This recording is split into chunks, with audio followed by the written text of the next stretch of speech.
ایران کا کویت کی بندرگاہ پر حملہ، ایندھن کے ذخائر میں خوفناک آگ بھڑک اٹھی۔ کویت پورٹس اتھارٹی کا کہنا ہے مرکزی تجارتی بندرگاہ پر ڈرون سے حملہ کیا گیا، بندرگاہ کی عمارت کو بھی نقصان پہنچا۔ سعودی عرب، بحرین اور قطر پر بھی تابڑ توڑ ڈرون اور میزائل حملے۔ سعودی وزارت دفاع کا کہنا ہے ایران نے ریاض پر 6 بیلسٹک میزائل فائر کیے۔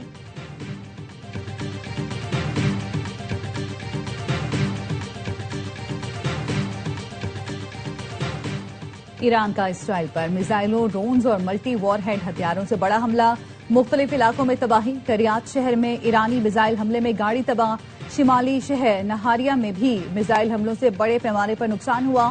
اسرائیل پر داغے گئے میزائلوں پر ایران نے پاکستان، اسپین اور جرمنی سمیت دنیا بھر کے عوام کے لیے شکریہ کے الفاظ درج کیے۔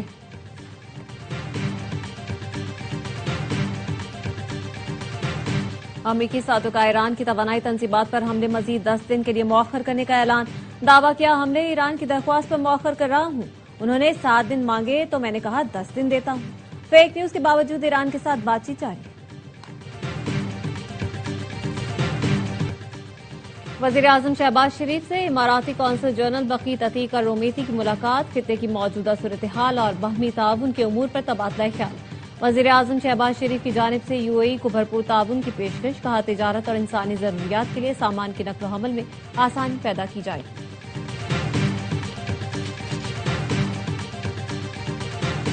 اور پی ایس ایل 11 میں کراچی کنگز کی مہم کا دھواں دھار آغاز، کوئٹہ گلیڈیٹرز کے خلاف افتتاحی میچ میں بلے باز چھا گئے۔ اوپنر محمد وسیم کی جلد آؤٹ ہونے کے بعد کپتان ڈیوڈ وارنر، سلمان آغا اور نوجوان سعد کی ذمہ دارانہ بیٹنگ، کوئٹہ کی دعوت پر پہلے کھیلتے ہوئے 100 سے زائد رنز بنا لیے۔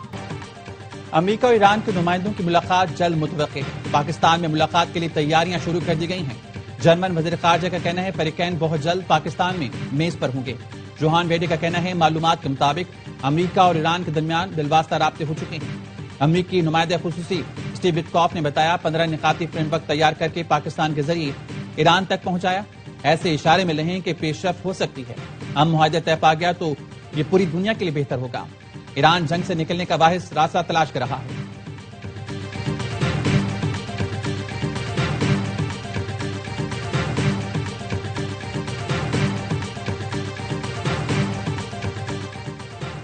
ایرانی وزیر خارجہ اور یو این سیکریٹری جنرل کے درمیان رابطہ، عباس عراقچی کا کہنا تھا دشمنوں اور ان کے اتحادیوں کے جہاز روکنا بطور ساحلی ریاست ایران کا قانونی حق ہے۔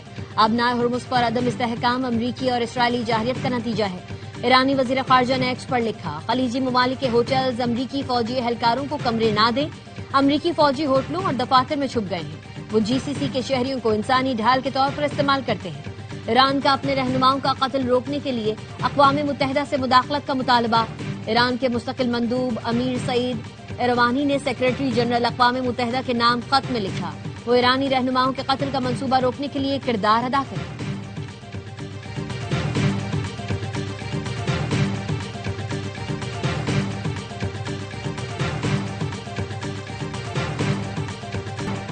اقوام متحدہ کے ایران میں اسکول حملے پر امریکہ سے انصاف کا مطالبہ۔ اقوام متحدہ کے انسانی حقوق کونسل کے سربراہ کہتے ہیں کہ امریکہ سے مطالبہ کیا ہے کہ وہ 28 فروری کو ایران میں اسکول پر ہونے والے بم حملے کی غیر جانبدار اور شفاف تحقیقات مکمل کرے۔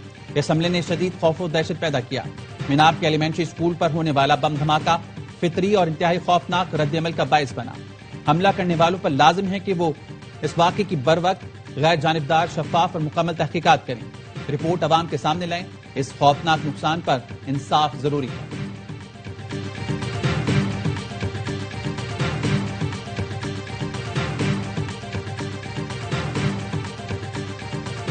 جی ایس پی پلس پاکستان کی ایکسپورٹ کی شہرگ ہے۔ سب سے پہلے ایکسپورٹ، باقی چیزیں بعد میں ہیں۔ ریجنل چیئرمین ایف پی سی سی آئی ذکی اعجاز کی لاہور میں پریس کانفرنس، کہا جی ایس پی پلس ختم ہونے سے معیشت کو 8 سے 9 ارب ڈالر سالانہ نقصان ہوگا۔ جی ایس پی پلس ختم ہوا تو پاکستان کی معیشت تباہ ہو جائے گی۔ چیئرمین ایپٹما کامران ارشد کا کہنا تھا جی ایس پی پلس کو کسی صورت متاثر نہیں ہونا چاہیے۔ جی ایس پی پلس ملنے سے پاکستان کی ایکسپورٹ بڑھی تھی۔ ایس ایم تنویر بولے جی ایس پی پلس پاکستان کی معیشت کی شہرگ ہے، جو معیشت کے خلاف بات کرے گا ہم اس پر بولیں گے۔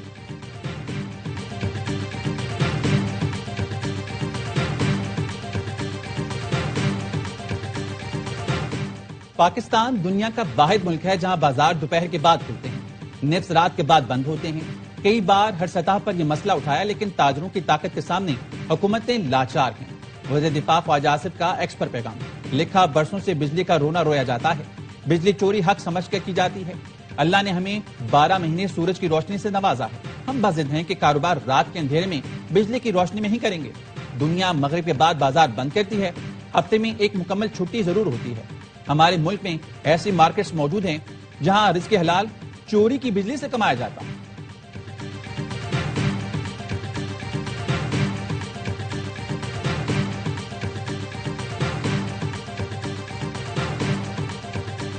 منظرنامے میں محفوظ و مضبوط پاکستان، سرمایہ کاری اور عالمی تجارت کے لیے پرکشش منزل، نیٹ سیکیورٹی اسٹیبلائزرز کے ساتھ پاکستان دنیا بھر کے لیے تجارتی ہب بن چکا ہے۔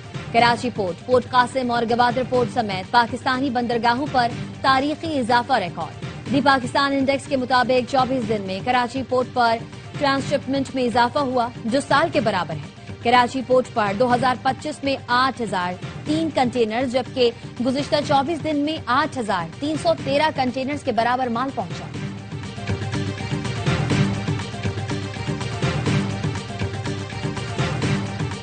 بین الاقوامی منڈی میں خام تیل کی قیمتوں میں اضافہ، لندن برینڈ خام تیل کی قیمت 1.71% اضافے کے ساتھ $109.82 فی بیرل ہو گئی۔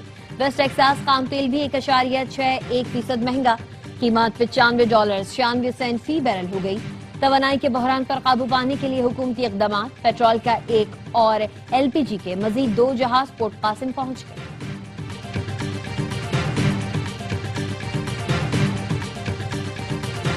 کرکٹ اور کامیڈی کا تڑکا ایک ساتھ، ہر لمحہ پرجوش۔ پاکستان سپر لیگ اسپیشل میں ریکارڈز اور تبصروں کا طوفان، باسط علی اور کامران اکمل کے جاندار تبصرے، شاہد ہاشمی اور نجیب الحسنین کی ماہرانہ رائے، وسیم بادامی کے معصومانہ سوالات۔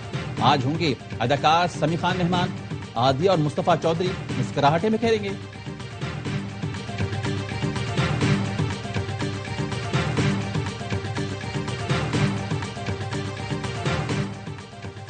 اسپیشل پروٹیکشن یونٹ کا قیام عمل میں لایا جا رہا ہے، جو اسلام آباد میں موجود چینی شہریوں کی سیکیورٹی یقینی بنائے گا۔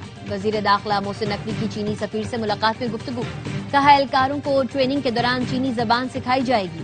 ملاقات میں انسداد دہشت گردی، سیکیورٹی تعاون، پولیس ایکسچینج پروگرام سمیت دیگر امور پر تبادلہ خیال۔ پاکستان میں چینی سرمایہ کاروں کو درپیش سیکیورٹی مسائل کے حل کے لیے بزنس کانفرنس کے انعقاد کا فیصلہ۔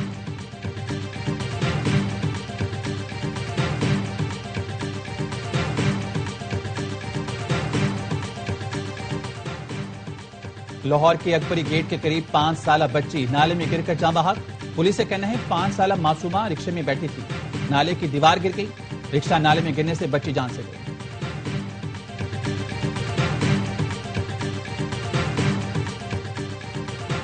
عالمی بینک سے پاکستان کو $38 کروڑ کا نیا قرضہ ملنے کا امکان، رقم توانائی کے منصوبے پر خرچ کی جائے گی۔ دستاویز کے مطابق پاور سیکٹر کے منصوبے کی مجموعی مالیت لگ بھگ $70 کروڑ ہے۔ ایشین انفراسٹرکچر بینک، اسلامی ترقیاتی بینک بھی مالی مدد کریں گے۔ عالمی بینک کا کہنا ہے پاکستان کا پاور سیکٹر بجلی چوری سمیت بڑے مسائل کا شکار ہے۔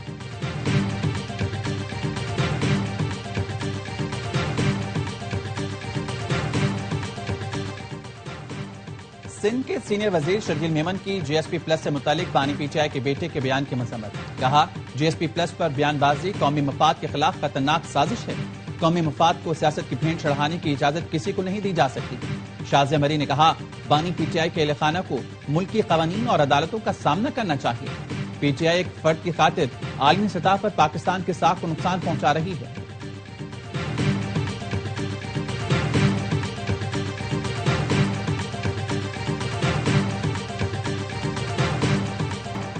ڈاکٹر فضیلہ عباسی نے جوائنٹ اکاؤنٹ کھلوا رکھے تھے۔ والدہ سابق MNA نسیم چودھری اور بھائی حمزہ عباسی کے ساتھ جوائنٹ اکاؤنٹ سے ٹرانزیکشنز کی۔ Doctor Fazila Abbasi money laundering case کی تفصیلات سامنے آ گئی۔ 3 بینک اکاؤنٹ صرف ٹیکس ریٹرنز میں جمع کروائے گئے، جن میں بھی بے ضابطگیاں پائی گئیں۔ ملزمہ لاکھوں ڈالر کی تفصیلات یا دستاویزی ثبوت فراہم کرنے میں ناکام رہی۔